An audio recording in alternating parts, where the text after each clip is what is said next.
강의를 맡게 된 충신대학교 통일개발대학원의 하광민 교수라고 합니다. 반갑습니다. 저도 사실은 통일교육센터를 지금 하고 있고요. 우리 충신대에서 서울통일교육센터 통일부가 10개 그 전국에 10개의 센터를 통일교육센터를 세우는데 운영하고 있는데 저희 그 서울 지역은 저희 충신대학교가 맡아서 하고 있습니다.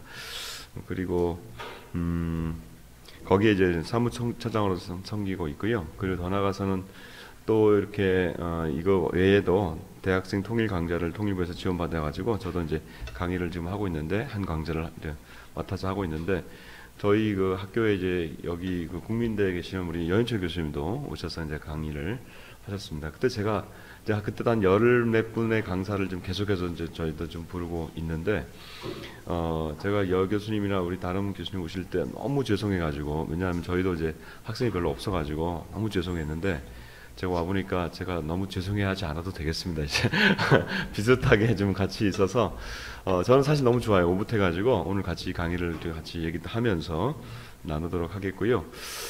오늘 제 그 강의 내용은 그 앞에 건 지워버리고 그냥 통합을 위한 통일이다. 통합을 통한 통일이다라는 그 제목으로 하시면 되겠습니다. 앞에 거는 제가 좀 오타를 난 거고요. 근데 이제 뒷부분에 이제 탈북자 부분을 같이 좀 다뤄보도록 하겠습니다. 저는 오늘 강의의 그 내용은 사실 우리가 통일이라고 하는 것이 굉장히 좀 너무나 막연한 얘기고 우리 그 여기 어르신은 계신데 어르신 외에 나머지 우리 분들은 다들 그냥 20대, 30대 죄송해요. 날이 바뀌게 해서 대학원생인가요? 대학원생이 예, 같이 가고 있고요. 학부랑 같이 하고 있고 예. 그리고 혹시 다 한국 분들이신가요? 한국 분인가요? 다 한국 분이시죠? 네네네. 그 나머지는 다 2학년이죠? 예.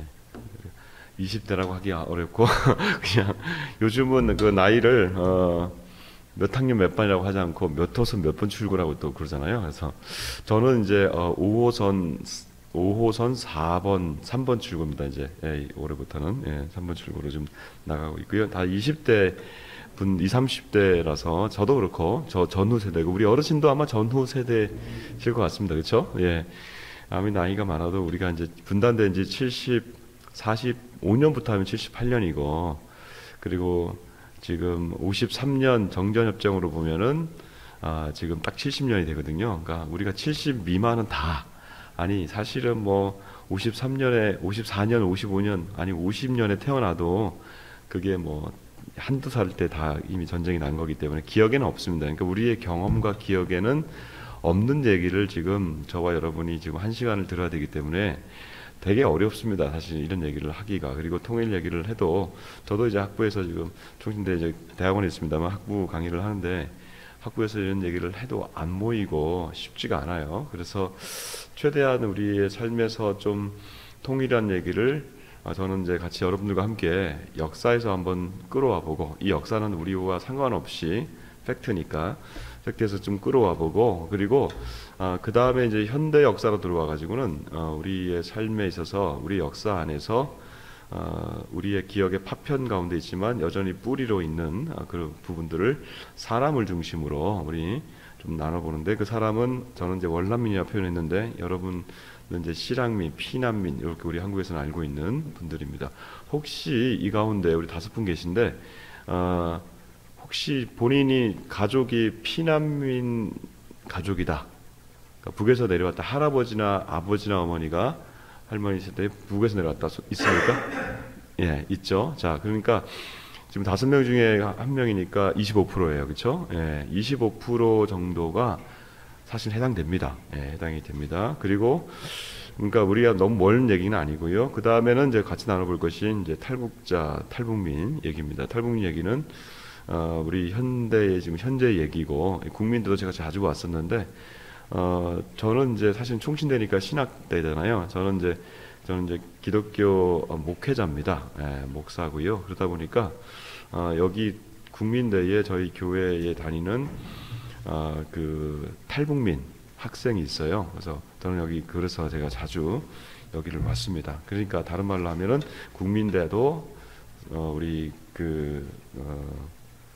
탈북자들이 있다, 이 얘기를 말씀드리면서 이게 남 얘기가 아니다라는 얘기를 좀 끌어와서 같이 하면서 같이 나눠보도록 하겠습니다. 자, 그러면 이제 강의를 듣는데 통일이라는 얘기를 제가 아까 어떻게 한다고요? 통합이라는 얘기를 가지고 한다는 거예요. 그러면 우리 통합이라고 하는 것을, 통일은 먼 얘기지만 통일은 언제 이루어질지 모르지만 분단 가운데 있었던 통합의 역사를 좀 살펴보자. 그래서 역사 속에서부터 좀 찾아보도록 하겠습니다. 자, 우선 너무 먼 얘기입니다만 우리 저쪽에 우리나라의 그 통일 얘기가 하면은 사실은 이제 앞으로 남북 통일은 어떻게 될지 모르지만 예전에 우리가 신라에 대한 삼국 통일이라고 하는 이 통일 경험이 있습니다. 우리랑은 상관이 없는 것 같지만 그것은 역사적으로 남아 있는 경험이죠. 이렇게 보시면 고구려, 백제, 신라, 사실은 그 고구려가 사실은 이제 보시면 했어야 됩니다. 예, 통일을. 북한의 역사는 고구려, 고려까지만 배우고 조선은 안 배웁니다. 그리고 저 통일신라는 별로 언급 안 합니다. 배우긴 배우지만 그렇게 중요성을 여기지 않아요. 고구려, 고려로 연결됩니다. 근데 그만큼 통일신라에 대해서는 별로 안 좋아하죠. 왜? 여러분, 통일신라의 수도가 어디죠? 보시면 가보셨죠? 요즘 힙한 곳이 있습니다. 젊은이들에게. 경주에 가면 아주 경주 그 거리가 이름이 기억이 안 나는데 굉장히 요즘 힙하다 그러는데 거기가 지금 뜨고 있는데 보시면 금성이라고 하는 데가 경주입니다. 네, 저기. 그러니까 한반도의 제일 밑바닥에 있는, 제가 이렇게 표현하고 그랬습니다만, 한반도 우리 한반도라고 하는 큰 측면에서는 경주는 사실은 이 한반도를 다 품어내기에는 너무 외진 곳이에요. 예. 한반도는 항상 어디를 장악하냐에 따라서 권력이 왔다 갔다 하는데, 마찬가지로 신라도 마찬가지고 한강을 점령을 했을 때에 결국은 통일을 이루게 되는 근거지를 갖게 됩니다. 예, 그래서 중앙을 잡아야 되는데 중앙을 고구려가 잡지 못하고 결국 신라가 한강입니다. 결국은 한강 유역을 뺏으면서 나중에 이제 그 구군이 신라에게 넘어가게 되죠. 그러나 이 신라 혼자서 못했다. 이게 이제 통일에 있어서는 아주 지금도 그렇습니다만은 한반도 내에 이때까지는 해양 세력이 없잖아요, 그렇죠? 해양 세력이 아니라 대륙 세력밖에 없습니다. 대륙 세력의 핵심인 나라가 중국이에요. 당시에 그 당나라, 대륙 세력의 핵심 나라인 중국, 오늘날로 말하면 중국이죠. 중국의 영향력 가운데서 우리는 통일을 이루었다. 나당 연합이 결국은 백제를 정복하고, 그리고 백제를 정복한 이후에 그 다음에 고구려를 668년에 점령을 해버립니다. 그래서 이 고구려까지도 점령을 한 상태에서 나중에 삼국 통일을 이루게 되는데, 여러분 보시면 고구려의 전체 땅 평양까지만 들어가고 나머지 땅은 다 그 당나라로 넘어가게 되죠. 그러니까 사실은 나당이 연합했을 때 우리 신라의 통일은 한반도, 지금 현재 남한보다는 조금 더 올라간, 개성에서부터 조금 더 올라간 평양 지역까지가 우리 한반도의 통일이었다. 그러면 여러분, 오늘날의 통일, 오늘날 우리 국토를 언제 우리가 얻은 건가요? 우리 역사 가운데서. 오늘날 지금 우리가 그 두만강, 압록강을 놓고 있는 북한 땅 있잖아요. 거기에 지리는 우리가 언제 얻은 걸까요? 언제? 세종 때, 맞아요. 예, 사군 육진이 있었죠. 예, 그래서 세종 때입니다. 이건 조선 때입니다. 예. 고려 때까지 하면은, 고려 때는 어디까지 올라가냐면 평양에서 저기 올라가는 그 그림 하나 보이죠? 강 같은 하나 보이죠? 저게 청천강입니다. 예, 청천강 유역까지 고려는 확장을 하게 됩니다. 위쪽으로 여진해서 거기까지 가게 되죠. 자, 여기서 이제 중요한 거는 이 당과 그 다음에 신라가 나중에 또 다시 전쟁을 합니다. 그래서 외세, 중국 세력을 물리치게 된다는 거예요. 근데 여기서 중요한 것은 백제 유민과 고구려 유민이 함께 힘을 합쳤다. 즉 당나라와는 다른 민족적 동질성이 있었다는 거죠. 예, 물론 신라가 통일을 했긴 했습니다만은 이 당나라와는 좀 다른, 그러니까 우리 민족의 개념이 그 당시에 백제와 고구려 가운데, 그다음에 신라 가운데, 신라가 통일했습니다만 결국은 그 한 민족의 그런 마음이 있었고요. 물론 그 안에 더 들어가면 또 저쪽이 또 이쪽 남방 민족과 북방 민족을 갈라지긴 합니다만은 당이라고 하는 나라 외세와를 비교했을 때 적어도 우리 삼국은 연합도 할 수 있었다. 그러면서 통일을 이뤘는데 여기서 같이 나눌 것은 신라가 통일하고 난 다음에 한 나라를 만든 거잖아요. 저 밑에 지역으로 가서 그래서 거기서 이제 신라의 통일 정신이 있었는데 이것은 이제 통일 신라가 그 나라를 다스리기 위한 통일 정신인데 이걸 우리가 통합의 노력으로 볼 수 있을 것이다. 근데 그 당시에 신라의 통합 정신은 삼한 일통 삼한이 하나로 통한다. 여기서 원래 삼한은 신라의 주변에 있었던 마한, 진한, 변한이었다는 겁니다. 그런데 그것이 나중에는 더 넓혀서 고구려, 백제, 신라 이 세 한을 함께 하나로 통합하고 하나로 통일하는 그러한 정신이 삼한 통일, 일통, 그 다음에 일통 삼한, 이거 뭐 약간 왔다 갔다 하는데요. 문서에 따라서 우리가 그냥 삼한 일통으로 보셔도 되겠습니다. 세 가지 정책으로 통합을 이루게 되는데 우선은 체제의 통합을 이루어야겠죠. 체제의 통합을 이루려면 지역적 통합을 이루어야 되는 거죠. 그래서 이제 지역적 통합을 이거는 이제 외부적 통합인 겁니다. 이건 외부적 통합. 신라의 세계주를 나누고 그다음에 백제 세계주, 고구려의 세계주를 나눠서 사실은 고구려를 더 했어야 하는데 배려를 했어야 하는데 고구려를 배려를 못합니다. 왜냐하면 고구려 윗지방은 나중에 발해로 바뀌거든요. 그러니까 그 고구려 그 지역을 더 배려하지 못했습니다. 왜냐하면 남방 계열이기 때문에 그런 것 같아요. 그다음에 오악 제도가 있었는데 여기에 보면 동서남북과 중앙의 대표적인 산악을 지정합니다. 악이라는 게 여러분 여기 북악산 있죠. 이게 바위산이라는 얘기예요. 남쪽에는 뭐가 있죠? 서울에 관악산이 있죠. 예, 관악이 그게 바위가 많아서 그래요. 이거 뭐 그냥 이거 다 풍수지리로 보면 그 관악산 앞에 쭉 보면은 경복궁이 있죠. 악에서는 뭐가 나오냐면 불이 나온다는 거예요. 그래서 풍수지리로 보면 그래서 경복궁 앞에 보면은 불을 막는 두 개의 상이 있습니다. 어르신 뭐로 돼 있죠? 거기가 해태상이 있습니다. 이 해태상이 수예요, 수. 그래서 불의 기운을 왕에게 오지 못하게 해태상을 경복궁 앞에다가 딱 만들어 놓고 아마 지금도 있을 겁니다. 예, 그런 이제 풍수지리가 있는 거예요. 그래서 이제 이 악을 정해놓고 이건 굉장히 중요하게 이제 뭐 여기는 거죠. 이쪽에서는. 그래서 동악이 토암산 어딘지 아시죠? 경주에 있죠. 예, 경주 가면 토암산 일출 보잖아요. 그다음에 서악을 계룡산 대전에 있죠. 남악을 지리산. 예, 이건 이제 호남에 있고 북악 태백산 이건 경북 정도에 있습니다. 중앙에다가 어디다 뒀냐 하면은 팔공산 이거 어디죠? 대구죠.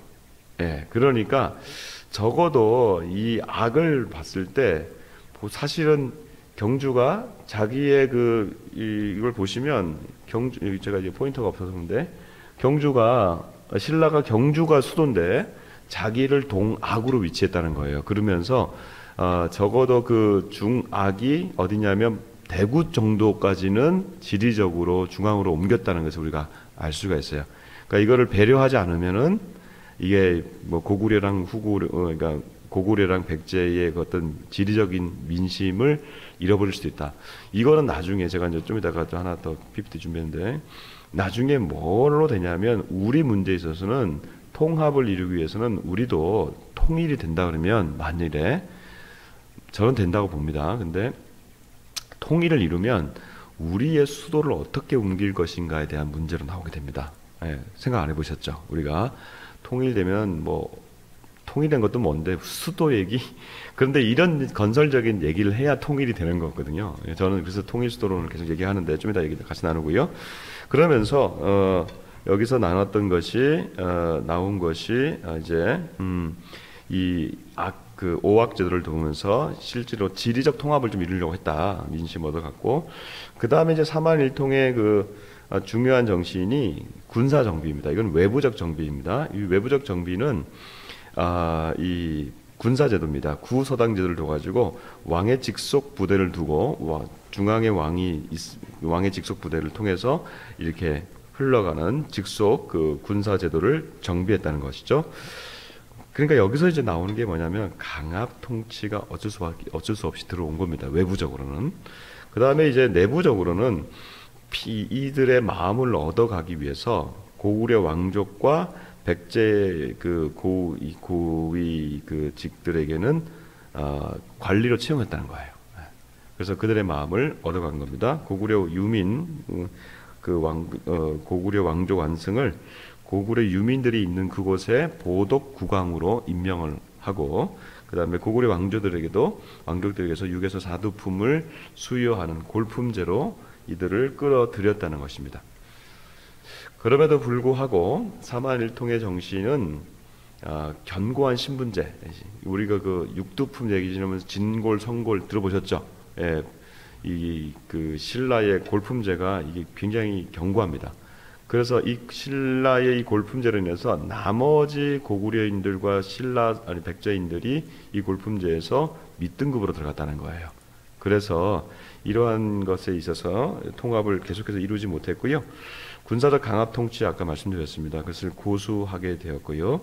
그러다 보니까 시간이 지날수록 백제와 고구려 유민들이 차별과 소외를 당하게 되는데 결집하게 되죠. 통일신라 후기에 이제 그 여왕들의 시기가 나오는데 그때부터 민심이 흔들리기 시작하는 겁니다. 그러면서 이제 다시 나오는데 보시면 쿠데타가 일어나는 거랑 마찬가지, 오늘날 말하면. 근데 쿠데타가 일어나는데 이들이 다시 세운 나라들이 후백제가 다시 나옵니다.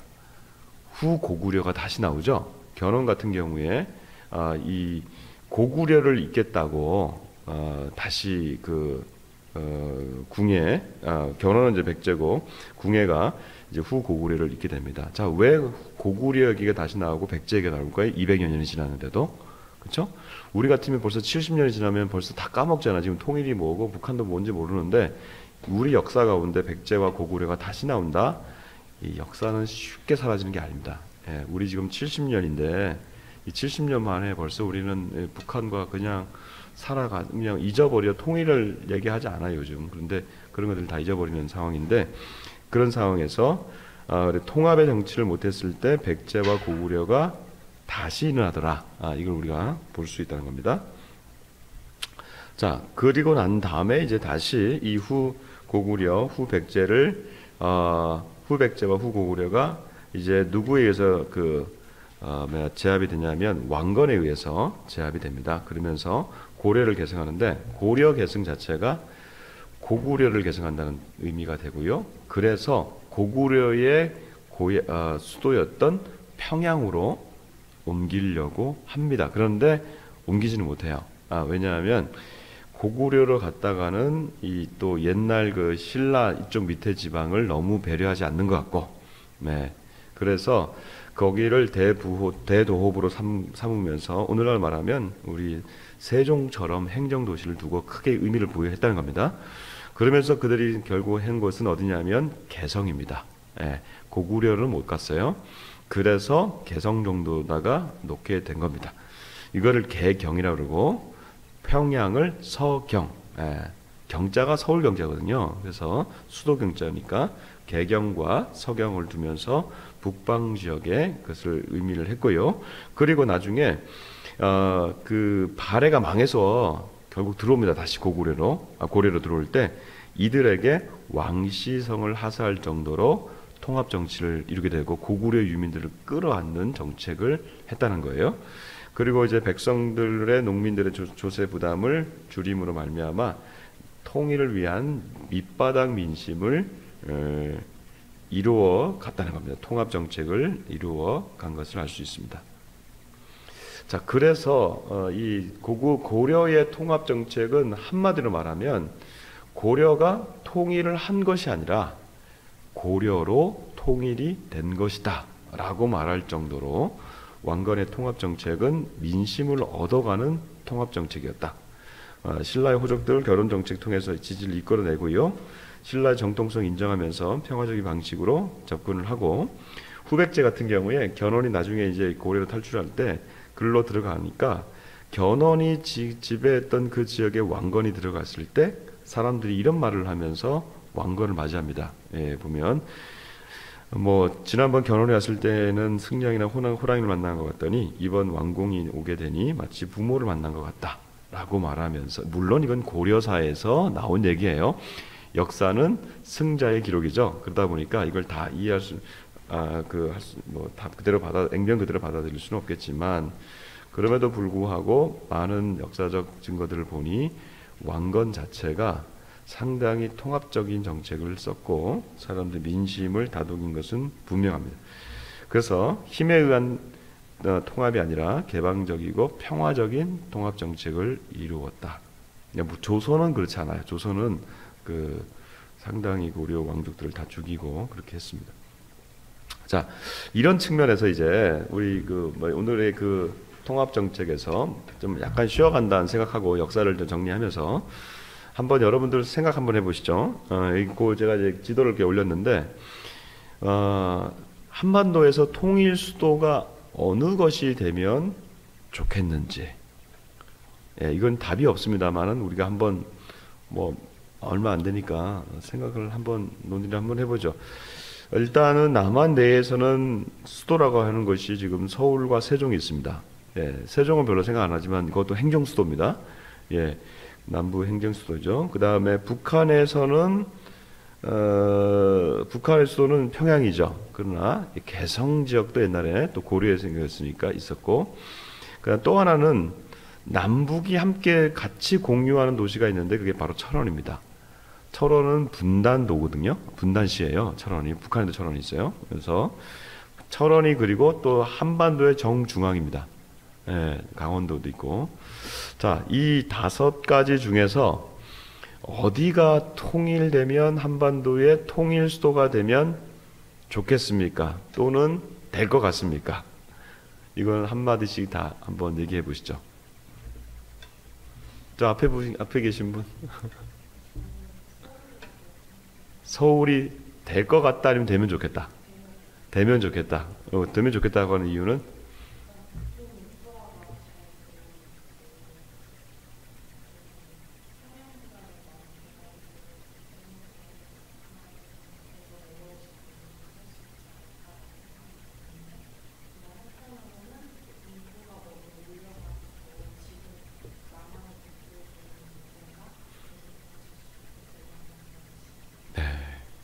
그 문제가 굉장히 크지 않을까요?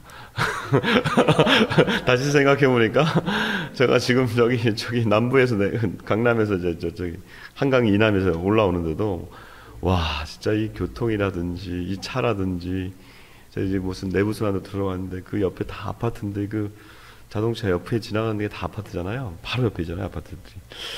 여기에 2,500만이 또 올 수 있을까? 그래서 이 두 번째, 되면 좋겠다. 그다음에 현실적인 문제는 크다. 우리 저 뒤에 계신 분. 서울 되면 좋겠다. 왜? 발전되고 있고. 네.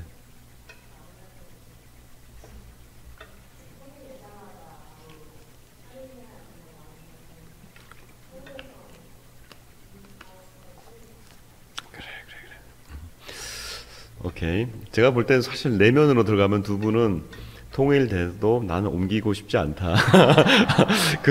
그게 좀 있지 않을까. 내면적으로. 오케이. 우리 선생님은? 평양으로 가야 된다. 네네네.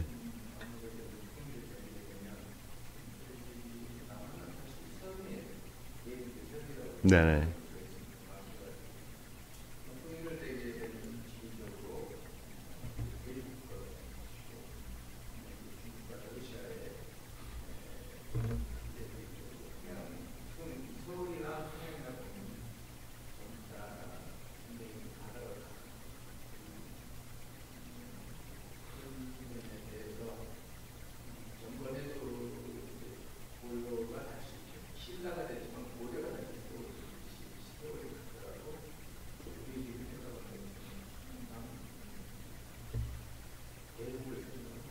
네.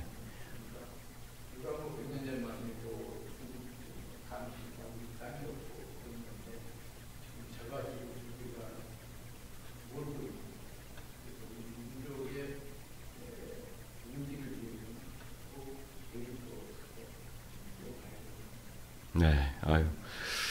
그 확실히 살아온 연세가 있어서 또 그럴 수 있고, 그 다음에 또 그 이전에 또 어떤 경험들도 있을 것 같고, 네, 우리 젊은 분들은 이제 좀 새로운 것에 도전하기보다는 여기가 좀 편하고 또 인프라가 돼 있으니까 그런 것 같고요. 자, 우리 문제, 우리가 편하고 그다음에 또 미래도 생각하지만 역사적 경험들을 좀 이렇게 우리나라 말고 다른 데서 좀 가져와도 좋을 것 같아요. 우리나라 말고 통일된 나라가 그 현대사에 하나 있죠. 어디죠? 독일이죠. 예, 독일의 동독의 수도가 어디였을까요? 드레스덴이라고 있습니다. 역사적 고도가 있고요. 그 다음에 서독의 수도가 어디였을까요? 본입니다. 자, 현재 독일의 수도는 어디일까요? 베를린이라고 들어보셨어요? 네네. 그 동독과 서독이 통일했을 때 누구 주도로 통일됐죠? 서독이 통일시켰죠? 예, 서독 주도로 통일시켰으면 우리 생각에는 본이 맞아야 돼요. 그런데 통일을 하고 보니까 서독 중심의 통일을 어디로 가야겠냐? 동독 사람들을 끌어안는, 그러니까 강자가 약자를 끌어안는 방식으로 통합을 했다는 거죠. 그러니까 결국 이것도 수도를 옮기는 것도 통합 정신 가운데 하나 나오는 겁니다. 예, 앞으로. 그러면 서울을 어느 정도 우리가 양보할 필요는 있는 것 같아요. 예. 그러니까 지금은 또 서울의 문제가 너무 많아요. 솔직한 얘기로 아까 두 번째 했던 그 문제가 사실은 너무 커요. 지금 5천만을 담아내기도 지금 어떻게 될지 모르고 또 이번에 메가시티라고 하면 서울 또 늘리겠다 그러는데 그렇게 됐을 때는 제가 볼 때는 서울이 만약에 공격을 당하거나 막혀버리면 나라가 절단나는 그런 상황이 되거든요. 그래서 분권화가 좀 필요하다. 그러니까 역사적 경험에서는 강자 통일을 한 나라가 주도 세력이 포용하는 정책으로 가서 지리도 옮길 필요가 있다. 경주를 옮겨서 803 쪽으로 이렇게 중앙을 뒀던 것처럼. 두 번째는 역사성이 있어야 됩니다. 역사성이 있어야 됩니다. 그래서 나라들마다 근데 이거는 다 역사성은 다 있는 도시들이에요. 그렇죠? 역사성이라는 것은 예전에 수도의 경험이 있었던 나라들이잖아요. 서울, 조선, 개성, 고려, 철원도 후고구려, 아까 궁예가 잠깐 있었을 때 태봉이라는 나라를 세웠습니다. 그게 후고구려인데 거기에 철원이 바로 또 도시는 되고요. 평양은 고구려죠. 그러니까 역사성은 다 있어요. 그러나 두 번째 조건이 있는데 공항과 항만의 접근 가능성이 있어야 돼요. 그래서 여기서 철원은 아웃입니다. 제가 볼 때는. 철원은 한탄강이 흐르긴 하지만 그게 너무 약해요. 그래서 이게 공항에서 또 내륙 공항을 만들기에는 이게 산으로 덮여 있어요. 딱 거기만 분지긴 합니다만 이건 쉽지 않겠다. 그리고 우리나라가 큰 나라가 아니기 때문에 이미 있는 공항과 항만을 잘 활용하면 좋겠다. 그러면 지금 우리가 있는 공항과 항만은 어디죠? 남한에서는 인천공항과 인천항이 있죠. 그렇죠? 인천항과 인천공항을 여러분 잘 보시면 지도를 보시면 인천공항에서 서울 들어오는 거나 인천공항에서 개성 가는 게 거의 비슷합니다. 네, 이게 찔러보면 이렇게 쭉 그어보면 거의 1시간 내로 갑니다. 개성을 1시간 내로 간다고? 영종도에서 위로 올라가면 바로 위가 강화도예요. 강화도는, 그건 다리를 놓으면 돼요. 강화도에서 바로 위를 놓으면 개성이에요. 다리를 놓으면. 그러니까 우리가 분단에 익숙해서 그렇지 이거를 이어가 버리면 굉장히 가까운 곳이 개성이고 그다음에 역사성도 있습니다. 그러면 서울에서 개성 정도로 옮기는 거는 그렇게 큰 문제는 아니다. 왜냐? 여러분 우리가 파주가 바로 위에거든요. 파주 바로 위가 개성이거든요. 예, 그거 사실 우리가 휴전선이 있는 거지. 그런 면에서 제가 볼 때는 이런 방식으로 가면 좋지 않겠는가. 여기서는 미국 모델을 따라가면 좋을 것 같아요. 미국의 수도는 워싱턴이죠. 근데 워싱턴을 가보시면 DC를 가보면은 그렇게 크지가 않아요. 거기는 외교의 중심이고 정책의 중심이에요. 그리고 거기는 정치 수도입니다. 그러나 경제 수도가 하나 있어요. 어딜까요? 뉴욕이라고 들어보셨죠? 뉴욕이 월드 트레이드 센터도 있고 그다음에 유엔 본부가 거기 있고 그렇습니다. 그러니까 거기를 이제 경제 수도로 삼다. 그러면 그 모델을 우리 한국으로 갖고 오면은 서울이 경제 수도이면서 국제 무대로 삼으면 되겠고 개성을 정치의 수도로 삼으면 어떻겠느냐. 또 하나는 남한 사람들이 어떻게 북한으로 올라갈 때 평양으로 올라가잖아. 이게 우리가 볼 때는 대국적인 관점에서 평양을 잡으면 좋을 것 같지만 북한 내부에 있는 주민들이 싫어할 가능성이 많습니다. 왜냐하면 2,300만, 2,400만 중에 300만만 평양 주민 특별 시민이거든요. 이 평양이라고 하는 것은 북한 내부에서도 함부로 못 갑니다. 통행증 없으면 못 가요. 우리 서울이 아니에요.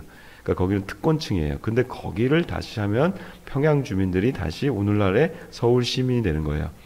그러니까 북한 주민들에게는 또다시 허탈감을 줄 수 있겠다. 그러면 이렇게 하면 어떻게 했느냐? 서울을 경제 수도로 삼고 개성을 새로운 정치 수도로 삼았고, 그러니까 신개발을 하는 거죠. 왜냐하면 베를린을 개발해가지고 들어간 거거든요. 독일이 베를린에 들어가가지고 다 이게 지금 국회의사당이나 만들고 뭐 이런 모든 걸 다 만들었어요. 그러면서 국민의 마음이 하나가 될 수 있게 하는 작업이 필요하겠다. 그러면 세종은 남반부의 행정수도로 두고 평양을 북한의 행정수도로 북방부의 수도로 두든지 아니면 그거를 좀 옮겨가지고 하는데 제가 볼 때 평양을 대체할 곳은 없을 것 같아요. 그래서 평양을 북한의 그 행정 수도로 주면 어떻겠느냐 하는 게 제 주장입니다. 여러분 어떻습니까? 그나마 좀 타당한 것 같죠? 예. 그래서 우리 젊은 분들은 20, 30대는 서울을 떠나고 싶지 않아요. 예. 그런데 우리가 이 통일됐을 때는 새로운 시각, 새로운 발상, 새로운 시도, 이것이 다시금 우리에게 민족에게 통일이라고 하는 역동성을 줄 수 있는 계기가 될 것이다. 자, 여기까지 좀 정리를 하고요. 시간이 많지 않아서 빨리빨리 가겠습니다. 자, 남북의 통일과 통합 문제 좀 더 보면요. 우리가 지금 78년 지나고 있고요. 남북의 이질성이 점점 심화되고 있습니다. 체제 다르죠. 사상 다르죠. 군사 경쟁으로 적대감 증대되고 피로도가 높습니다. 북한 얘기 잘 안 합니다. 연령별 북한 협력 대상 인식 조사를 해보면은 20대가 현저히 낮아지는 것을 지금 보여주고 있습니다. 그래서 북한과는 협력할 대상이 아니다. 그럼에도 불구하고 이제 높은 연령대에 있는 분들은 오히려 북한은 그래도 우리가 협력해야 된다는 것이 있는데 20대는 20, 30대는 낮고요. 통일이 필요하다 53% 아직까지는 좀 긍정적인데 반 이상인데 2018년에 보면 59% 거의 60%예요. 그러니까 지금 약 한 5년 정도 5, 6년 정도 지났는데 이게 국민 전체에서 퍼센테이지가 한 7% 정도 떨어졌다고 하는 것은 상당히 많이 떨어진 거예요. 그러면 이 통일 불가론이 나오게 되는데 그럼 통일 불가론이 결국 국민이 통일하지 말자 그러면 끝나는 겁니다. 예, 그런데 그 이유 중에 가장 큰 게 뭐냐면 경제적 부담이에요. 저는 이렇다면은 제가 볼 때는 이거를 돌파할 수 있다. 왜? 통일 불가론에 돈 때문에 안 된다. 예전에 우리 그 기성세대는 이걸 뭐라 그러냐면 기성세대는 뭐 이걸 왜 뭐라 그러냐면 아니 민족 얘기에 무슨 돈 얘기가 여기 들어가냐 이렇게 얘기할 정도로 이거는 사실은 큰 문제는 아니었는데 지금 우리 이제 민족의 개념이 얕아지는 우리 젊은 세대에게는 이 부분은 굉장히 큰 문제일 수 있어요. 그러나 사실은 이거는 통일이라고 하는 것은 지금 있는 계산을 가지고 할 수 있는 게 아니고 남과 북에 있는 장점과 장점이 만났을 때는 엄청난 시너지가 나타나는 것은 분명합니다. 왜냐하면 개성공단을 할 때 여러분 개성공단이 우리가 이제 또 정치적인 논리 때문에 우리가 결국 빨리 문을 닫아버렸는데 여러분 그 개성공단의 일꾼들이 만들어내는 제품이 세계적인 수준이 되었어요. 왜냐? 북한에서 손재주가 굉장히 좋거든요. 근데 그 사람들이 받는 임금이 한 달에 얼마인지 아세요? 한 달에 100불이 안 됩니다. 10만 원이 안 됩니다. 예, 그래가지고 이거를 이명박 정부 때 우리 임금을 올려달라고 했는데 그때 아니 우리가 왜 임금을 올려주냐 하면서 뜯어봤더니 10만 원이 안 되는데 그걸 올려달라고 했는데 그것도 안 올려준 거예요 당시에. 근데 그런 10만 원밖에 한 달 월급이 10만 원 가지고도 세계적인 제품이 안 나온다는 거죠. 예. 그러니까 이런 것들을 우리가 봤을 때 우리가 생각하지 못하는 엄청난 저는 이걸 창발성이라고 그러는데 창의적이고 발전적인 생각들을 하고 나가면은 우리 선진 기술과 북한의 노동력과 그다음에 거기에 있는 자원이 상당히 많거든요. 이 자원들을 잘 개발만 하면은 경제적 부담은 우리가 생각하는 것 이상으로 훨씬 더 상쇄가 될 수 있을 것이다. 그런데 이제 다음의 문제입니다. 정치 사회적 문화, 그다음에 사회적 문제, 이거는 진짜 문제가 될 수 있어요. 왜냐? 너무 달라요. 그렇기 때문에 이 다름을 우리가 어떻게 해결할 것인가, 그것을 우리가 이제 같이 논의를 하도록 하겠습니다. 여러분 여기 보시면 이게 2018년 사진이거든요. 2018년에 지난 정부의 때 남북 교류 그때 초기에 이 두 남북의 가수들이 모여서 평양에서 2018년에 공연을 했습니다. 두 가수들이 모여 있지만 사실은 벌써 딱 보이면 북한 말로 알리죠. 알린다는 말이 뭐냐면 알려진다는 거예요. 딱 보인다는 거예요. 누가 남한 가수고 누가 북한 가수인지 알겠죠. 저 정숙하게 입은 여성들이 북한 가수고 배지를 달고 있는 분들이, 배지라고 하면 안 됩니다. 여기 배지는 김일성 김정일, 이건 초상입니다. 초상을 이렇게 가르쳐도 안 되고요. 손으로 그렇게 가르치면 안 되고요. 초상을 이렇게 모셔야 됩니다. 우리 존엄의 이것을, 이 상징을 이렇게 표현해야 되거든요. 그러니까 이게 저 배지를 떼라고 그러면 큰일 납니다. 그쪽에서는. 그러니까 그만큼 이제 체제가 다르고요. 사상도 다르고. 지금 요 분들이 남한 가수가 누군지 아시겠어요? 20대? 누굽니까? 역시, 예. 어른들은 모릅니다. 이게 누군지.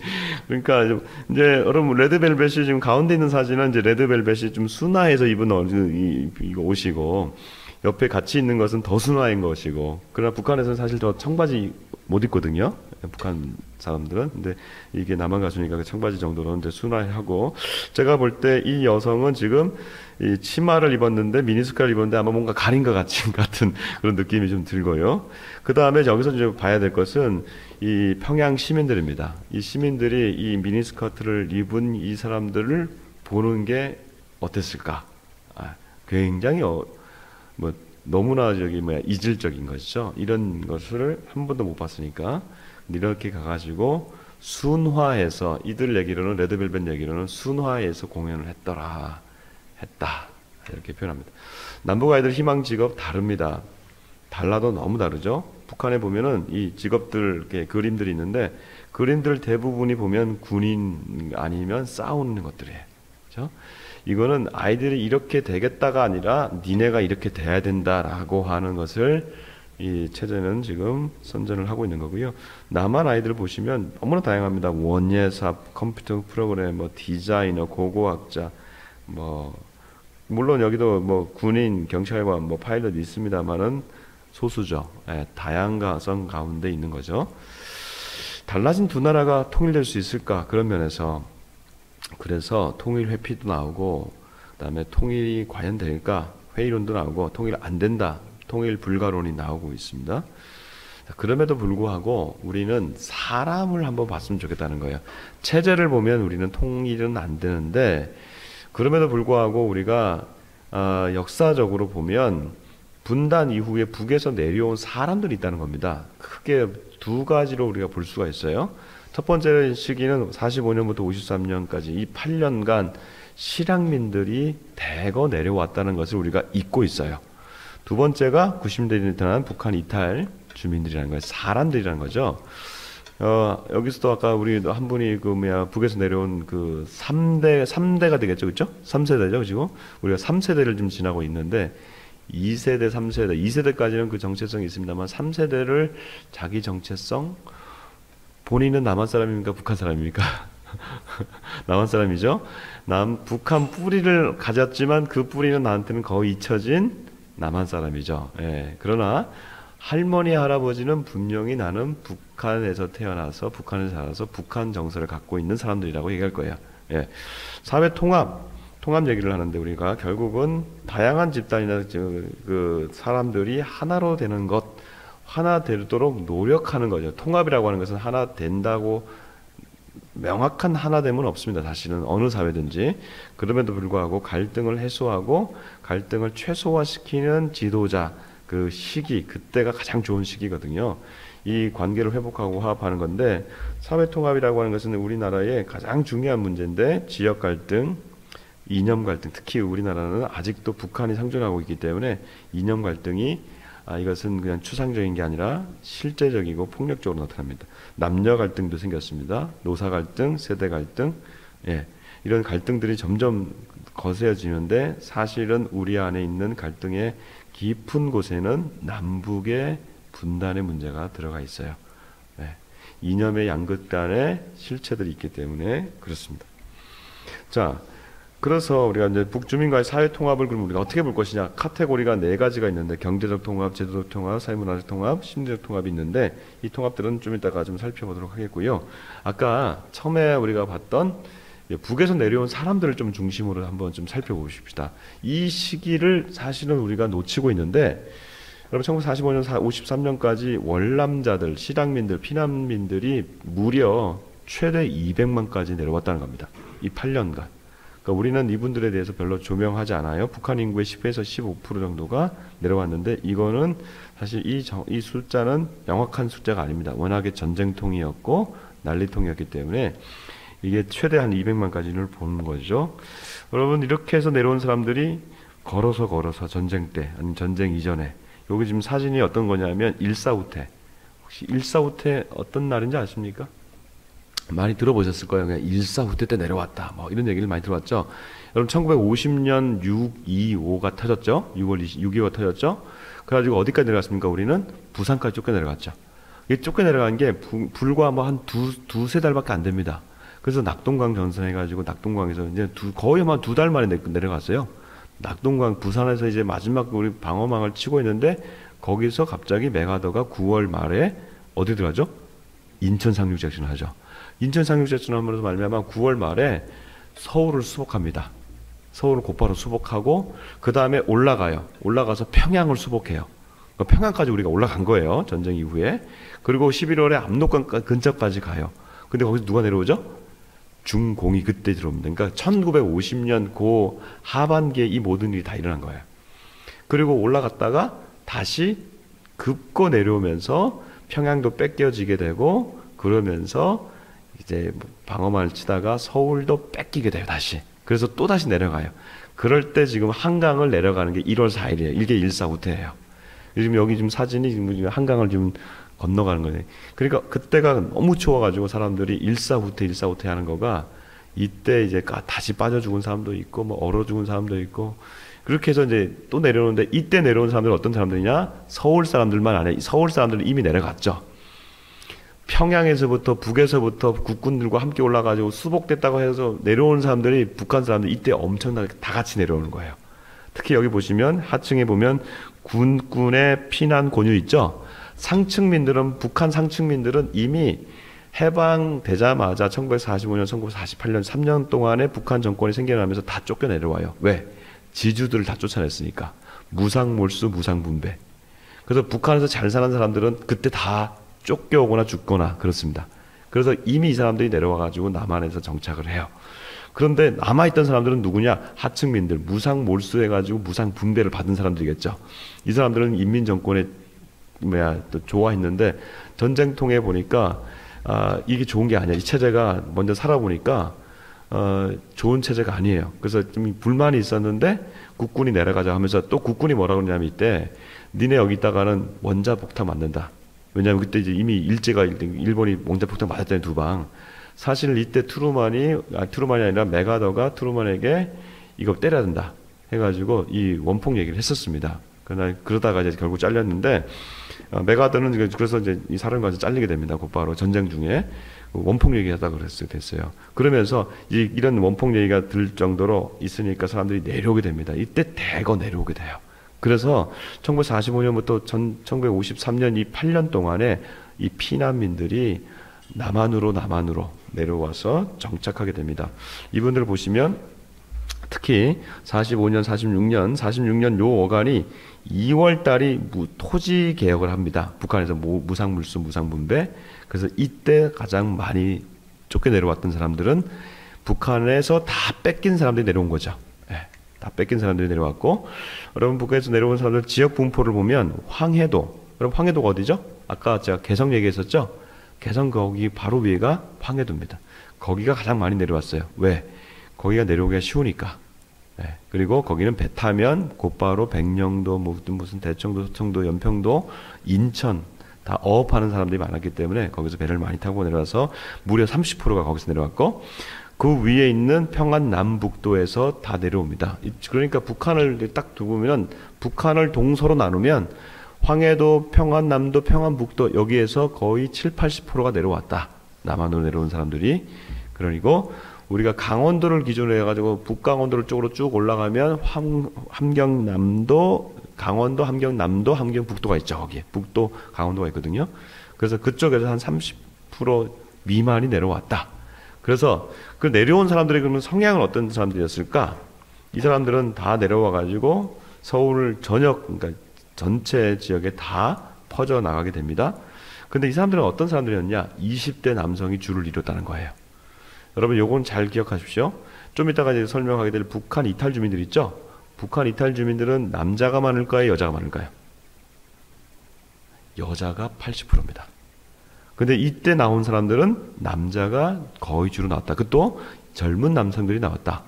자, 이건 뭘까요? 여성들이 지금이야 이제 이게 사회적 제도가 좀 보장이 되니까 그렇지만 이때 전쟁통에 여러분 약자들은 항상 여성과 아이들이죠. 지금 하마스 전쟁 보세요, 그렇죠? 다 죽어가는 게 여성들입니다. 여기다 아이들이고. 근데 남성들이 나갔다는 것은 미래를 향해서 미리 좀 이렇게 진취적으로 나갔다는 얘기죠. 북에서 내려 남성들이 내려왔다는 것은 너라도 가서 살아라. 우리가 곧바로 따라갈게. 네가 먼저 준비해라. 이렇게 된 겁니다. 그러니까 당시 내려왔던 사람들은 북한에서 살 수 없는 사람들이고 다 뺏긴 사람들이 이쪽으로 미래지향적으로 여기를 선택해서 내려온 사람들이에요. 그분들이 월남민들이고 이 사람들은 주로 그렇기 때문에 서울과 부산을 삽니다. 도시에서 살지 지방에 가가지고 그렇게 있을 수가 없는 거예요. 빨리 가서 성공을 해야 됩니다. 보시면 어떤 분들이 오셨느냐? 중상층이 거의 70%가 왔어요. 그 사회에 잘 사는 사람들은 대부분 내려왔다는 거예요. 북한에 남은 사람들은 중하층이 남았다는 얘기겠죠. 남아있는 사람들은 주로. 그러니까 그렇게 이제 했는데 이 사람들이 갖고 있는 사람들이 농업 부분을 보면 지주농과 중농이 대부분이에요. 그러니까 지주농과 중농, 농업을 기반으로 했던 사람들이 왔다는 거는 돈을 갖고 온 건 아니겠죠. 토지를 갖고 온 게 아니니까 지금. 그러니까 잘 살 수 있는 생산 수단을 갖고 온 게 아니고 사실은 이분들이 갖고 온 거는 원한과 적개심을 갖고 내려왔겠죠. 다 뺏겼다는 겁니다. 예. 그러니까 이 사람들은 어떤 마음이냐면 북에 대해서는 강한 적개심, 예, 그리고 그 체제에 대해서는 거부감, 절대 타협할 수 없는 거죠. 그러니까 사실은 또 이때 이미 이제 피해 보복을 결심하고 내려온 사람들이에요. 이 사람들은. 그래서 이 월남민들은 한국 사회 가운데 들어오게 되고요. 그러면 이분들이 한국 사회에 들어와 가지고 주변부에 있었느냐? 그러지 않아요. 이분들이 남한 사회에서 성공하기 시작합니다. 희한합니다. 그럼 보세요. 월남 직후에 중상층과 중간 계층이 굉장히 많았어요. 그런데 한 세대가 1980년대 되면 한 세대가 30년이면 한 세대가 지나니까 한 세대가 지나고 난 다음에 보니까 이 중상층은 좀 떨어집니다. 그런데 중간 계층이 20%에서 40%, 50% 육박하게 되죠. 자, 이 얘기는 뭘까요? 이들이 남한 사회로 들어와서 성공적으로 정착했다는 겁니다.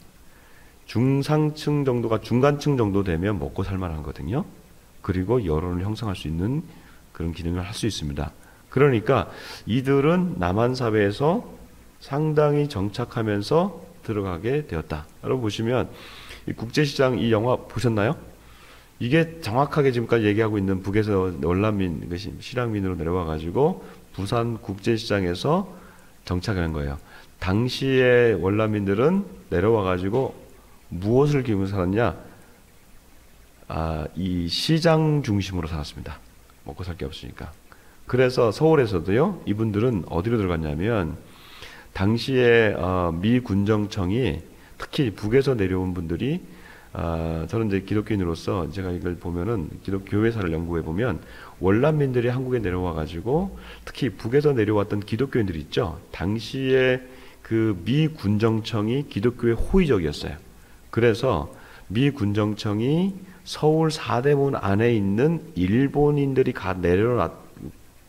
놔두고 간 가옥을 적산가옥이라고 합니다. 이 적산가옥의 대부분을 누구에게 줬냐면 종교에게는 기독교에게 줬어요. 그래서 그 일본 사람들이 있던 곳이 잘 사는 곳이었겠죠.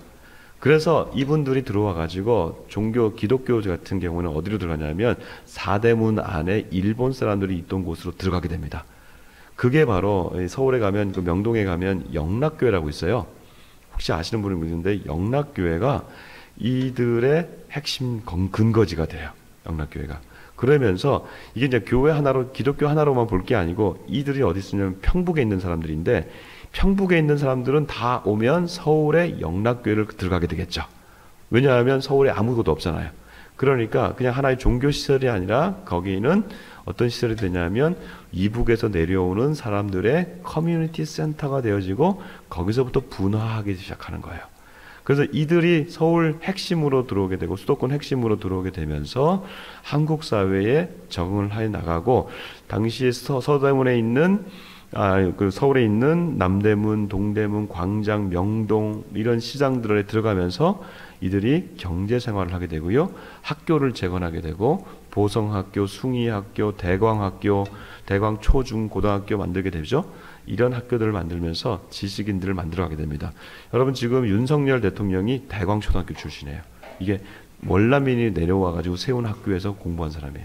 그러니까 그만큼 한국 안에 깊게 자리 잡게 되는 역할을 하게 됩니다. 그러니까 제가 말씀드린 것은 북에서 내려오신 분들이 한국 사회에 들어와 가지고 주변부에 머문 게 아니라 지리적으로도 서울 안으로 들어와 있었고 이들의 영향력은 한국 사회에 아까 말씀 종교도 그렇지만 뭐가 있습니까? 그 경제에도 전경련 있죠?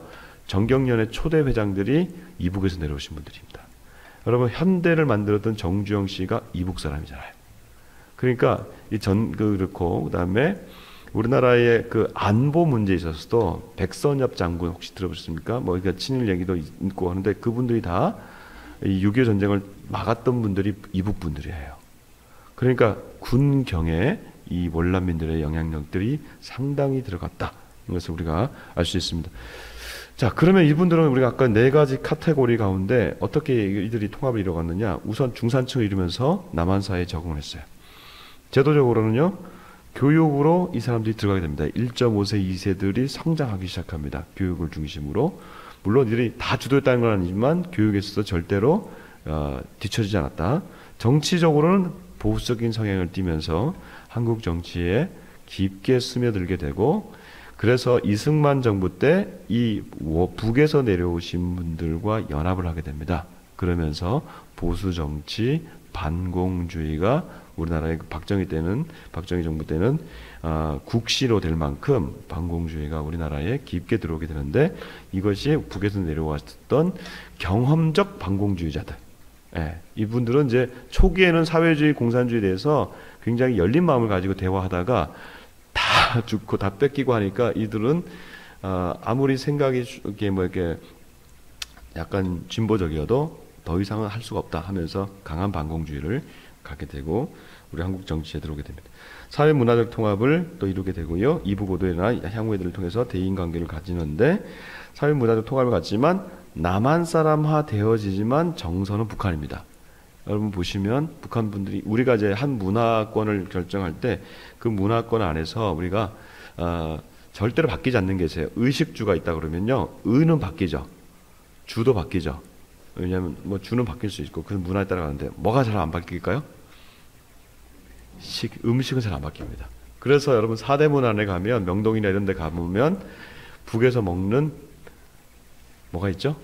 음식들? 냉면집이 다 거기 있는 게 그런 의미, 그런 거예요. 그 잘 안 바뀌어요. 그래서 그분들은 어디를 가더라도 사대문, 명동이라든지 남대문에 가면은 동대문에 가면은 꼭 유명한 지금이야 이제 맛집이 됐지만 그때는 그분들이 모여가지고 그냥 정을 나누는 거예요. 거기를 통해서 이제 자기의 정체성을 유지하면서 남한화가 되어가는 거죠. 심리적 통합 그렇게 어렵진 않았을 겁니다. 월남민 시대는 왜냐?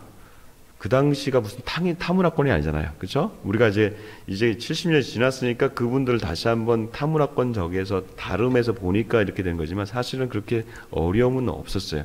경상도와 호남 정도의 차이 뭐 이 정도였을 겁니다. 그러니까 동일 문화권이었기 때문에 저는 큰 어려움은 없었을 것이다. 그러다 보니까 심리적 통합 부분에 있어서는 이런 연구들이 별로 없다. 왜냐하면 통합할 필요를 그렇게 많이 못 느꼈을 수도 있으니까 심리적으로는.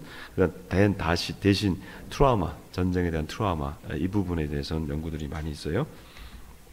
자, 이제 현대로 들어와가지고 좀 빠르게 좀 맞춰보겠습니다. 북한 이탈 주민 이제 들어옵니다. 90년대에 이들이 지금 약 한 3만 4천여 명 정도 되고요. 근데 이들은 사실은 월남민에 비하면 뭔가 200만까지 되는데 이 월남민에 비하면 너무 적은 숫자죠. 그럼에도 불구하고 지금 이 월남민들은 사실은 딱 8년 동안 한정된 사람들이었어요. 그때는 이후에는 더 들어오지 않아요. 그렇죠? 그리고 남한 내에서 이들이 살면서 남한화가 되었기 때문에 이들을 매개로 해가지고 무슨 북한 주민들과 통합 얘기를 할 수는 없어요. 그런데 90년대부터 이제 들어오기 시작하는데 이게 계속 끊어지지 않고 들어오는 거예요. 그러다 보니까 북한 정보도 업데이트되고, 그 다음에 또 하나는 우리에게 주는 아주 중요한 척도를 주는데, 이분들이 남한에서 어떻게 살아가느냐가 앞으로 통일된 이후의 통합의 척도로 자리매김을 할 수 있다는 거예요. 그래서 이것이 굉장히 중요한 연구가 되어지고 우리에겐 지표가 된다는 거죠. 북한 이탈 주민들 출신을 보시면 함경도, 양강도가 지금 85%에 이릅니다. 자, 이 얘기는 북한 지역에서는 소외된 지역이죠. 이 지역은 소외된 지역입니다. 여러분 뭐 정치보수 수용소 아오지 탄광 얘기 많이 하죠. 다 이쪽에 있습니다. 함경도 쪽에. 그러니까 뭐 평양에서 축출되면 다 이쪽으로 정치보수 수용소 거의 이쪽에 다 있기 때문에 이 사람들은 사회적으로 북한 사회 내에서는 하층민들이 대부분입니다. 중하층들이 많고요. 북한 이탈 주민들이 한국에 들어오면 이런 체계를 가지고 한국 정부는 이들을 지원해서 정착할 수 있게 해줍니다. 사실 통일부와 하나원 밑에 거기 하나 빠졌는데 거기에 보면 비밀리에 뭐가 있을까요? 신분조사야겠죠? 국정원 2개월 조사가 있습니다. 사람에 따라서 한 달 되기도 하고 3개월 되기도 하고. 근데 이제 워낙에 많이 오다 보니까 이제 데이터가 다 있다 보니까 속일 수가 없어요. 여기 원 사람, 그 다음 집에 사는 사람, 옆집에 사는 사람, 앞집에 사는 사람 다 해가지고 이게 조사해버리면 이 사람이 말이 안 맞으면 이제 다 들통나거든요. 그러니까 그렇게 해서 간첩을 걸러내는 작업을 하는데, 이미 들어온 사람에게 포섭을 해버리면 그건 어쩔 수가 없죠. 예, 그런 사람들도 더 이제 어렵게 되겠지만, 어쨌든 하나원에 들어오게 되고 남북 하나재단을 통해서 하게 되면 이제 남한 사회에 들어오게 되면 3개월간 하나원에서 12주과 과정을 거치고요. 그다음에 그 지역으로 다 이게 배분이 됩니다. 거기에 보면 하나센터가 있는데, 하나센터에 들어가면 여기도 같은 경우에도 이제 우리 서울 같은 데 배정이 되잖아요. 그러니까 전국에 배정이 되거든요. 그러니까 배정이 된다고 하는 것은 LH 있죠, LH. 그래서 공공임대주택 있죠. 공공임대주택에 이제 이게 이번 달에는 몇 명이 들어왔습니다. 전국에 공문을 보내면 전국에 있는 그 LH 쪽에서 이번 달에 여기 집이 남습니다 해가지고 전국에서 남는 집들이 올라와요, 하나원에. 그러면 출소란다 이게. 그러니까 출소긴 출소죠. 여기 나갈 때 이 사람들이 뽑아요. 그래서 이번에 한 100명, 예전에 많이 나올 때는 한 100여 명씩 한 달에 나왔으니까 100여 명씩을 뽑아가지고 서울 지역에 한 4-5 가정이 이제 4-5개 집이 당첨이 돼요. 이게 로또예요, 그 사람들한테. 서울에 당첨이 돼야 돼요. 그러니까 지방에 당첨되면 이걸 또 놔두고 올 수는 없어요. 물론 이제 그걸 팔고 들어올 수 있는데, 서울에 이제 당첨이 되면 이제 와가지고 이제 적응을 하죠. 자기 집을 들어가죠. 근데 그때가 가장 큰 문제가 생겨요. 여러분 혹시 여기 탈북민 친구들이나 있는 것 좀 보시면 아시겠습니다만, 이분들이 탈북했을 때는 남한 드라마를 다 두고 보고 온다는 거예요. 남한 드라마 왔을 때는 뭐 다 귀공자들 만나고 뭐 정원 같은 집을 만나고 그림 같은 집을 가는데, 들어가면 LH라는 게 15평, 크면 17평. 예, 제가 뭐 갔던 곳은 한 18평 정도 되는데, 이게 들어가면 집안에 뭐가 화려하게 꾸며져 있느냐? 아무것도 없습니다. 냉장고 하나 정도 있고, 그 다음에 당일 먹을 거 하나 있고, 휴지 같은 거 좀 있고, 그 다음에 당장 쓸 그릇 같은 거 하나 있어요. 그리고 하나원에서 나오면 하나센터 직원이 와가지고 맞이해가지고 이 집에 키 주고 안녕히 계시라요 하고 나가버리면 그날 밤을 혼자 자야 되는 거예요. 혼자 왔으면. 생각해보세요. 남한에 와가지고 덩그러니 아파트에 들어가가지고 혼자 그 차가운 방에서 하룻밤을 지낼 때 이 사람들이 내가 여기 왜 왔나, 이 마음이 드는 거죠. 그러니까 초기에 왔던 사람들 그러고요. 지금은 혼자 오는 경우가 없고, 이제 오면은 이제 친구들이나 이렇게 옵니다. 그러나 첫날 밤 같은 경우에는 대부분 이제 혼자 자요. 그러면은 여기에서부터 오는 이제 불안감. 예전에 이분들의 정서는 정이고 그다음에 이웃이고 공동체인데, 우리 아파트는 어때요? 완전히 혼자 살죠. 옆집이 누구인지도 모르고 인사도 안 하잖아요. 그러니까 이런 곳에 살면서 이들이 느끼는 심리적 불안감, 남한 사회라고 하는 엄청난 벽, 그리고 남한에서 하는 모든 행위는 다 새로운 겁니다. 왜 이 적응 훈련을 하냐면, 하나원에 들어와서 적응 훈련을 하는 사회 적응 교육을 하는데, 이 사회 적응이라는 게 기본적으로 컴퓨터 아무것도 모릅니다. 여러분 대중교통 못 합니다. 우리는 카드 찍고 사잖아요. 이게 너무나 익숙한데 이걸 몰라요. 나가면 간판 못 읽어요. 이게 다 영어잖아요, 대부분. 그러니까 한국말도 영어로 써 있잖아요, 그렇죠? 워너비, 스튜디오 몰라, 워너비 몰라. 우리는 몰라도 그냥 이게 익숙하지. 우리는 영어를 잘 못하지만 영어는 익숙하잖아요. 근데 이분들은 그게 아니에요. 그러니까 모든 게 다 새로운 거예요. 같은 나라인데, 같은 언어인데 말이 안 통해요. 자, 이런 면에서 심리적 불안감 너무나 크죠. 그러니까 이분들이 겪는 것은, 이분들은 중국을 경험하고 동남아를 경험하고 한국에 들어오고 3개월간 훈련받은 분들이 적응이 안 되는데, 통일이 됐을 때 아예 2,500만 원 완전히 가둬진 사람들인데 이 사람들과 우리가 어떻게 살아갈 것이냐. 그러니까 통일을 하지 말자, 이건 아니에요. 그냥 갑자기 통일될 수는 있어요. 그러면 그 이후에 나타나는 문제는 통합의 문제란 말이에요. 어떻게 살아갈 것이냐. 예, 그런 측면에서 우리가 이제 탈북민들을 잠깐 살펴보겠습니다. 그럼 보시면 북에서 온 사람들이, 북한에서는 중간층이 51%, 하층민이 43%예요. 근데 남한에 오면 중간층이 훅 떨어집니다. 그리고 하층민이 62%가 됩니다. 그러니까 이분의 대부분은 60% 정도는 다 남한의 하층민으로 살아간다. 그래서 우리가 알 수가 있어요. 이들의 경제적 상황은 남한 생활도는 63%로 만족을 해요, 대체로. 그러니까 이건 북한과 경험해보면 하층민이라도 남한에서는 다 먹고 사니까 이런 부분에서는 괜찮아요. 그러나 경제적 어려움이 있어요. 이 경제적 어려움이 실제로 북한보다 그런 못 먹고 사는 그런 어려움이 아니라 비교해서 나오는 어려움이에요. 그리고 남한 기본 소득이 높기 때문에 남한에서 아무리 노력해도 잘 안 돼요. 그리고 직장이 없어요. 그 다음에 진짜 어려운 게 차별과 편견. 차별과 편견이라고 하는 것은 우리는 차별하지 않는데 이분들은 차별받는 거예요. 느끼는 거죠. 이게 주관적인 거죠. 이건 좀 이따 이걸 말씀드리고, 자, 경제적 통합 수준 잠깐 보겠습니다. 탈북민 경제 활동률은 비슷합니다. 남한은 비슷하고, 그다음에 고용도 비슷해요. 그러니까 탈북민 고용 상태는 정부가 이걸 추진하기 때문에 굉장히 양호한 상태다. 소득 부분을 보면 그러나 여러분 보시면 전체 100만 원 미만이 탈북민 33%입니다. 그러니까 나머지 우리 남한, 여기 앞에 있는 건 한국 전체 국민 남한 사람들인데 6.8%밖에 안 되는데 탈북민은 33%예요. 그 다음에 600만 원 이상은 4.7%밖에 되지 않는다. 그러니까 사실 굉장히 본인들이 느꼈을 때 결혼 이주자들보다도 더 하층민으로 여기고 있다. 그러면 결혼 이주자들이야 그냥 남한에 사는 그냥 있던 다문화권이라고 보는데, 이분들이야말로 북한 분들이야말로 이분들이 나중에 북한에다가 전화하고 통화 다 하거든요. 이분들은 북한의 주민들과 통화합니다. 제가 가르치는 학생도 탈북자인데 같이 어디 현장 체험학습 갔는데 갑자기 전화가 왔대. 이건 받아야 된대요. 저기 함경도 회령에서 온 전화예요. 그 언니랑 같이 얘기를 쭉 하는 거를 우리 폰으로 우리 다 듣고 우리 얘기했어요, 같이. 이제 거기서 하는 얘기가 돈 좀 보내달라는 거예요. 그러니까 이분이 하는 얘기, 언니야 나도 죽겠다. 언니 동생 여기 와가지고 애 낳고 사는데 지난주에도 한강 다리 가가지고 뛰어내릴까 말까 했다. 막 그런 얘기를 이제 다 하는 거죠. 거기는 못 살아서 죽고 여기는 어떻게 해요? 차별받아서 죽고. 너무 힘든 거예요. 애는 키 낳는데 애를 어떻게 교육시켜야 될지 모르잖아요. 그렇죠? 거기서는 인민사회이기 때문에, 전체주의 사회이기 때문에 그냥 다 시켜줍니다. 근데 여기는 학원 보내야 되죠. 얘는 뭘 붙여줘야 되는지, 얘는 어떻게 나가야 되는지, 학교에서는 부모 오라고 그러는데 가면 선생님이랑 할 얘기도 없지. 이런 모든 게 다 어렵다는 거죠. 그래서 이들이 굉장히 살아가기가 어렵다. 공공임대준 거주가 61%고 본인 소유가 됐다는 것은 이제 공공임대에서 나왔다는 겁니다. 이건 좀 성공한 사람들이에요. 그러니까 애가 많아지면 17평, 18평에서 못 살잖아요. 그죠? 애 둘, 셋이면.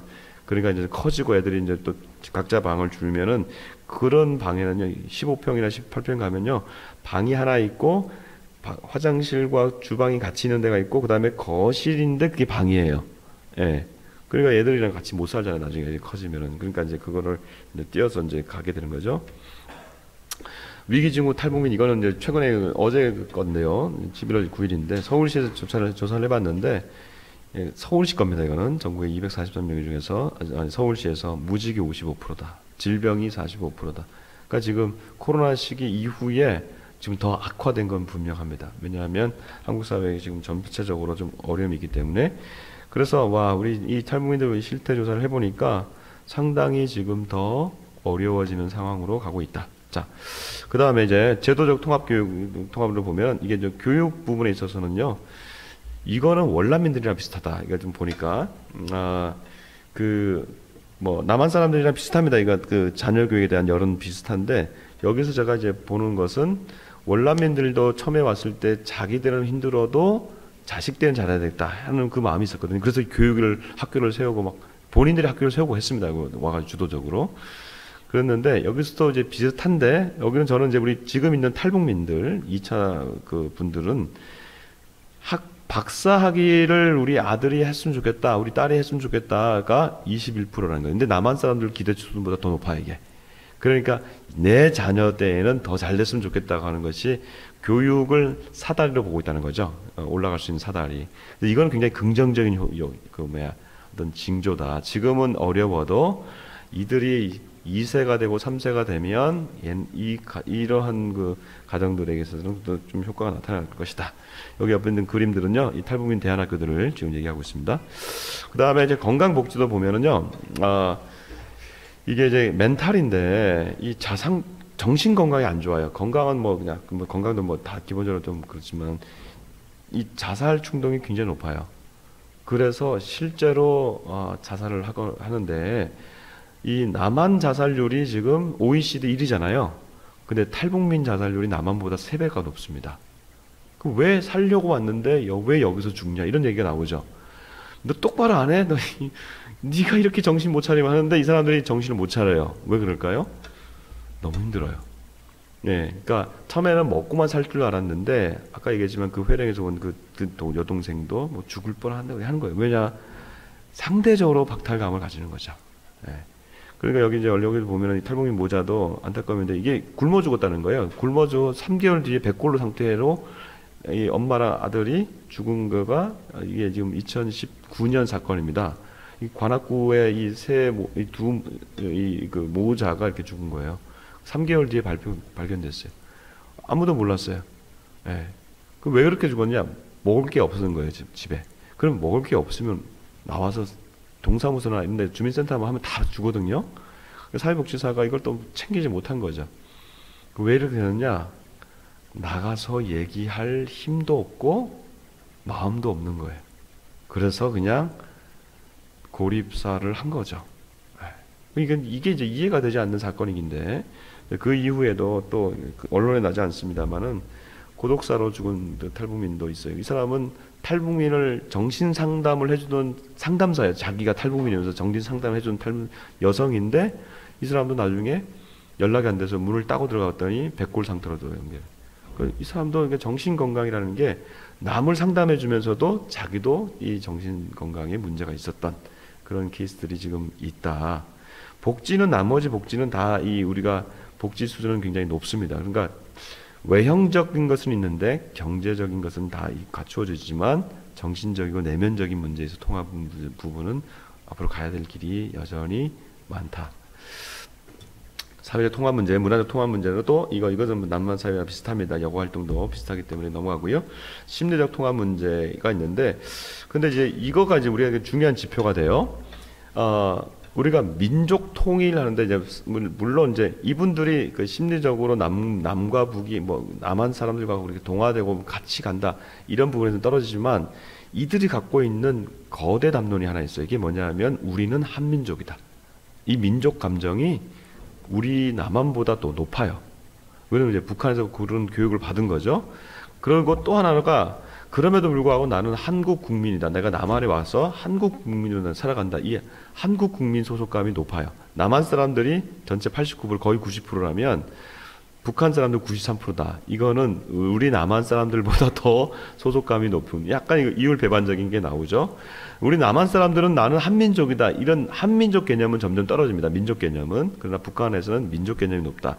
그래서 이 민족 개념을 우리가 잘 활용한 통일 논의를 북한과는 해나갈 필요가 있다.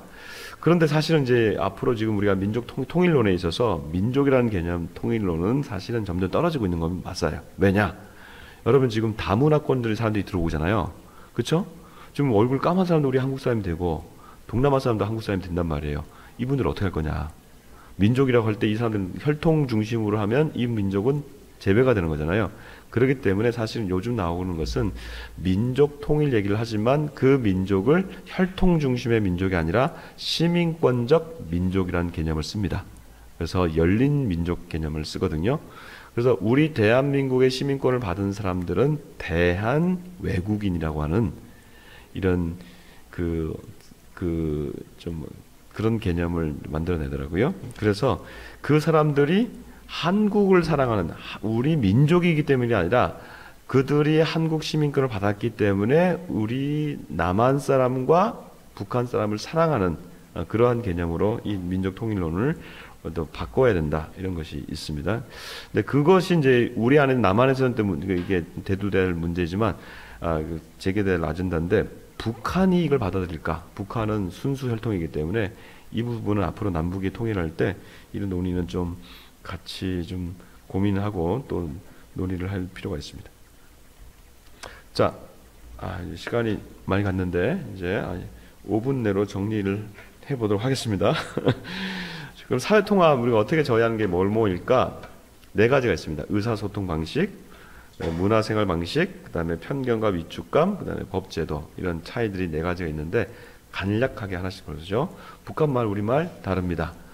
말은 되는데 말이 안 통한다, 이렇게 저는 표현합니다. 같이 말은 되는데 말이 통하지 않는 방식. 예. 원수와 원수가 있습니다. 원수와 원수. 위대한 원수 김일성 원수님 할 때 원수가 돼요. 그러나 남조선 미 제국주의 원수 이렇게 합니다. 우리가 말하는 원수는 그쪽에서는 원수예요. 숫자가 들어가요. 그러나 원수하면 장군 같은 높은 사람을 원수라고 합니다. 그러니까 우리랑 다르죠. 낙지, 오징어 들어보셨죠? 북한에서는 우리가 말하는 오징어를 북한에서는 낙지라고 그러고요. 우리의 낙지는 거기서는 오징어예요. 달라요. 말이 달라요. 그다음에 말하는 태도가 달라요. 우리는 완곡하고요. 북한은 직설적이에요. 북한 사람이 이렇게 만나서 이렇게 얘기할 수 있다는 거죠. 야, 너무 오래간만이다. 근데 너 월급 좋은 직장 다닌다며? 너 월급 얼마 받아? 월급 얘기 처음부터 안 까잖아요, 우리는. 곧바로 치고 들어온다는 거예요. 적의가 없어요. 그냥 이분들의 생활 방식이에요. 예, 우리는 완곡하게 표현한다는 것이죠. 그래, 밥 한번 먹자. 그러면 거기서는 밥 먹을 날만 기다리고 있습니다. 왜 연락 안 주냐? 우리는 밥 한번 먹자가 인사인데 거기는 직설적이라는 거죠. 언어 예절 습득이 안 됐을 때 편견과 차별을 당한다는 거고, 문화와 생활 방식의 차이가 있습니다. 북한에서 직장 생활 그렇게 중요하게 여기지 않습니다. 왜냐하면 당이 결정해 주는 거기 때문에 가도 되고 안 가도 되는데, 남한에서는 안 가면 잘리죠. 안 가면 심할서 써야 되죠. 왜 가야 되는지를 명확하게 알고요. 그래서 이런 것들 오해가 있기 때문에 좀 오해가 발생할 수 있어요. 그래서 이것도 시간이 걸리고요.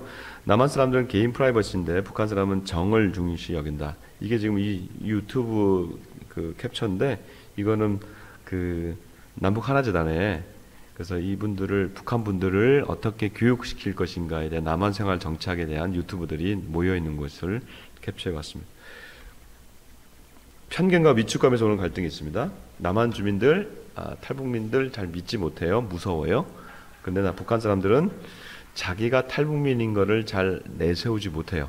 제가 아는 탈북민들 20대, 30대, 특히 40대가 된 분들도 자기 자녀에게 내가 탈북민이라는 걸 얘기를 안 하더라고요. 왜 그럴까요? 제가 이제 분당에 있는 우리 한 엄마를 아는데, 그 엄마가 남한 사람을 결혼했어요. 남한 사람을 결혼했는데, 이분은 탈북자예요. 근데 애를 낳는데 애가 지금 초등학교 2학년이에요. 분당에서 다녀요. 그러니까 분당이 조금 더 교육열이 높잖아요. 그러니까 거기서 자기가 탈북민이라는 걸 얘기를 안 해요. 이 사람은 그래도 성공한 사람이에요. 한국에서 대학을 잘 나와가지고 대기업에 들어갔어요. 그러니까 성공한 탈북민이니까 더 얘기를 안 해요. 잘못하면 딸이 내가 위축당할까봐. 아니면 딸은 몰라요. 그걸 잘 모르니까 그냥 북한에 아니 학교 가가지고 우리 엄마 북한 사람이래 그러면 그때부터 이제 학부모들에게 왕따당하는 거예요. 이런 이제 문화이기 때문에 얘기를 하지 않는 거죠. 예. 그러나 그리고 이제 괜히 또 저기 가가지고 직장 가가지고 나 탈북자입니다 했을 때 뭐 잘못하면 너 북한 사람이 이러냐 이렇게 되니까 자기가 신뢰가 쌓일 때까지는 자기가 북한 얘기를 안 합니다. 이분들이 그런 이제 편견과 있는데 얼마나 마음이 쫄리겠어요. 그렇죠? 자기 정체를 얘기하잖아요. 그러니까 오해와 불신이 통합의 저해가 되고요. 상호 소통과 교류가 있어서 서로 얘기가 깊게 되면 그 다음부터는 오해에서 이해가로 바뀌더라. 법제도, 세금, 보험 북한에서는 없습니다.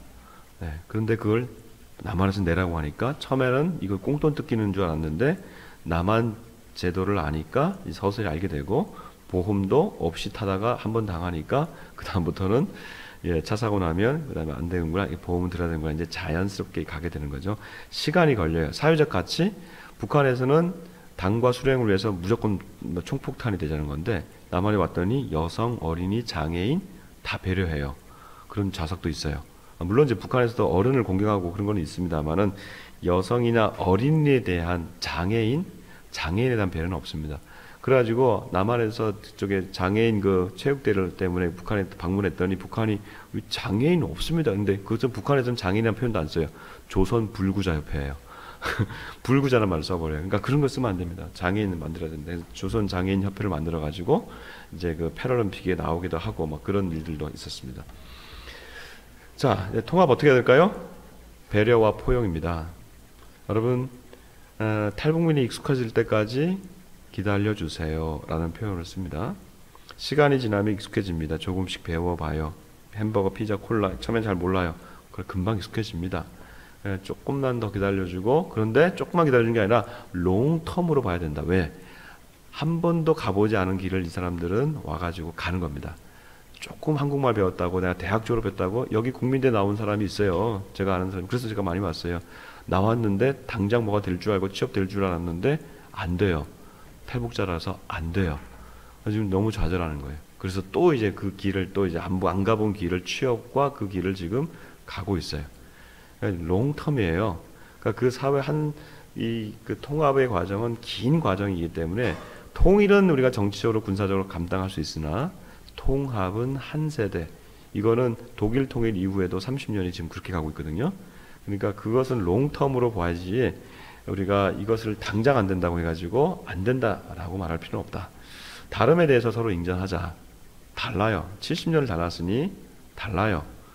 예, 그렇기 때문에 다름에 대해서는 생활 방식, 사고 체계 다릅니다. 우리가 저는 사람 중심으로 얘기하는 거예요. 뭐 체제와 사상이 아니라 틀림이 아닌 다름을 인정할 때 통합의 첫 발걸음이 된다. 사람과 사람의 만남이기 때문에 그래서 내가 경험했던 것을 우리가 함부로 일반화해가지고 탈북인들 다 그렇더라. 그러니까 내가 경험한 건 내 경험일 수 있고 내 선입관일 수 있잖아요. 그러니까 내 것을 일반화해서 말할 필요는 없다. 마지막으로 우리가 그때 봤던 이 레드벨벳 얘기를 하고 마치겠습니다. 레드벨벳 처음에 봤을 때는 절대로 통합할 수 없겠다 생각했지만 이 기사를 보고 훈훈한 생각이 들었습니다. 평양 시민들이 끝나고 난 다음에 웃었다는 거예요.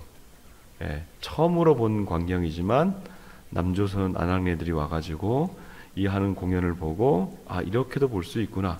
레드벨벳이라든지 요즘은 BTS 뭐 이런 것들이 젊은 문화들이 들어가면 젊은 사람들 금방 빠지잖아요. 같은 민족입니다. 예. 여러분 같은 민족이에요. 저는 같은 민족 다르지 않다. 70년의 다름, 수천 년의 같음 가운데 있었기 때문에 우리는 다시 하나 될 수 있다. 예. 그래서 남북과 북의 통합 노력, 정부와 민간이 함께 하고요. 정부는 경제적 제도적 노력을 한다면 우리는 사회적, 심리적 통합, 그 아픔들, 그 부분들을 우리가 같이 노력하면 나중에는 북한 주민들이요. 언젠가는 체제를 선택하고 나라를 선택하는 통일을 결정하는 주민 투표를 하게 될 거예요. 이게 뭐 남과 북이 뭐 갑자기 하는 게 아니고 결국에는 유엔의 총선거에 의해서 선거를 하게 되거든요. 동독이 그랬거든요. 그래서 동독이 서독의 통일을 원하는 정당을 지지하는 정당, 자기네 동독에서 정당을 지지했고 그것을 투표를 하니까 그 사람들이 투표를 많이 하잖아요. 그러니까 이 서동독의 정당과 서독의 정당이 통합을 하면서 통일이 되는 겁니다. 북한에서 총선거가 앞으로 있게 될 거예요. 언젠가는. 그러면 그들이 남한과 통일을 하는 그 당을 지지할 수 있도록 그들이 남한 사람들에게 친남한화 될 수 있는 그러한 방식으로 우리가 지금부터 다가가야 된다. 그 주민들의 마음을 얻는 작업을 해야 된다. 그 사람들이 누구냐? 34,000명 별거 아니지만 통화를 하잖아요. 사람들 그렇죠? 남한에 와가지고 한강에서 빠져 죽었어요 언니 이래 버리면 통일이 안 되겠죠. 그러니까 작은 수지만 이들과 함께 할 수 있는 지금 할 수 있는 건 그거밖에 없으니까 이런 작은 노력이 통합의 노력이 나중에 통일의 큰 물결로 올 수 있다라는 그런 물꼬를 칠 수 있다는 것을 여러분 두시면서 오늘 통합을 넘어 통일로라고 하는 강의를 마치도록 하겠습니다. 경청해 주셔서 감사합니다.